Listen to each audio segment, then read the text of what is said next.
గ్రామవాసులకు నజరేయుడు యేసుక్రీస్తు నామములో మీకు శుభాలు తెలియజేస్తున్నాం.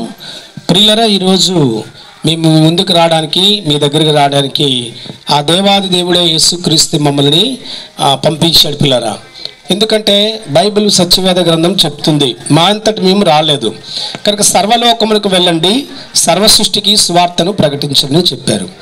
అంటే ఇప్పుడు ప్రియులారా, సర్వలోకానికి వెళ్ళి సర్వ సృష్టికి సువార్త ప్రకటించమని బైబిల్ సత్యవేద గ్రంథం చెప్తుంది. యేసుక్రీస్తు వారు కూడా చెప్పారు. అందుకే ఆ మాటను పట్టుకొని మేము ప్రియులారా మీ మధ్యకి మేము వచ్చినాం. పిల్లరా, ఏ భేదము లేదు, అందరూ పాపం చేసి దేవుడు అనుగ్రహించి మహిమను పొందలేకపోతున్నాం. మనం కనుక పాపం చేయడానికి ఏ భేదం లేదు. ఈ భూమి మీద ఉన్న ప్రతి ఒక్కరం కూడా అందరం కూడా పాపం చేస్తున్నాం. పాపం చేయడానికి చిన్న పెద్ద, మగ ఆడ, లేకపోతే చదువుకున్న వారు చదువులేని వారిని, ఈ కులము ఆ కులమని, ఈ దేశము ఆ దేశమని కాకుండా అన్ని దేశాల వారు, అన్ని కులాల వారు, అన్ని మతాల వారు, అందరూ స్త్రీలు పురుషులు, చదువుకున్న వారు చదువులేని వారు అందరూ పాపం చేస్తున్నారు. అయితే జన్మతా పాపులు, కర్మతా పాపులు. ఈ జన్మకర్మ పాపం వలన ఏంటంటే ప్రియులారా, ఒక బైబిల్ సత్యవేద గ్రంథం చెప్తుంది, పాపం వలన వచ్చి జీతము మరణము, అయితే నిత్య నరకము. ప్రియులారా, ఈ లోకం మనకు శాశ్వతం కాదు కనుక ఏదో ఒక రోజు మనము ఇక్కడ చనిపోతాం కనుక చనిపోయిన శరీరంకి అయితే ప్రియులారా మట్టిలో కలిసిపోద్దో లేదా కాల్చేస్తారో తెలియదు, కానీ అయితే ఆత్మకు మాత్రం చావు లేదు. చావు లేని ఆత్మకు అక్కడ తీర్పు ఉంది. ఆ తీర్పులో నరకము లేక మోక్షం అని ఉంది. పిల్లరా, దానికోసమే ప్రియులారా, అందుకు దేవుని యొక్క వాక్యం ఏమి సెలవిస్తుందంటే, పాపం వలన వచ్చి జీతము మరణము లేక నరకం అన్నమాట.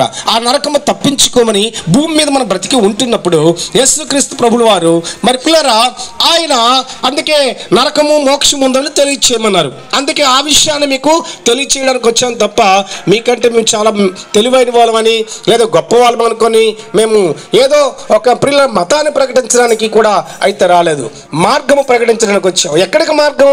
ఈ భూమి మీద మానవుడు తన యాత్రను ముగించిన తర్వాత మరొక ఆత్మకు యాత్ర ఉంది, మరొక ఆత్మకు ప్రయాణం ఉంది, ఆత్మకు ఒక స్వర్గం ఉంది. కనుక ఆ మార్గాన్ని చూపించడానికి యేసు ప్రభు వచ్చి ఏం చెప్తున్నారంటే, నేనే మార్గము, నేనే సత్యము, నేనే జీవము, నా ద్వారా తప్ప ఎవరను ఆ మోక్ష రాజ్యములోనికి వెళ్ళలేరని తండ్రి అయిన యేసుక్రీస్తు ప్రభు వారు చెప్తున్నారు. నా ప్రియ తల్లి, అమ్మ, అయ్య, మీకోసం పిల్లల నా కోసం యేసు ప్రభు వచ్చి తన యొక్క ప్రాణాన్ని ఇచ్చి తన రక్తాన్ని కార్చి మన కోసం త్యాగం చేస్తాడు. మన చేతుల్లో చేయవలసిన పాపములు ఆయన చేతుల మేకలు, ఆయన కాళ్ళల మేకలు, తలకు మండలకేయటం మన కోసం యేసు ప్రభు అడ్డగొక్కర్ర తిన్నగొక్కర్ర మీద తన రక్తమంతా కాచి ప్రాణమంతా పెట్టి చనిపోయి ఆయన తిరిగి లేచారు. లేచి పరలోక రాజ్యానికి వెళ్ళారు. వెళ్తూ వెళ్తూ మన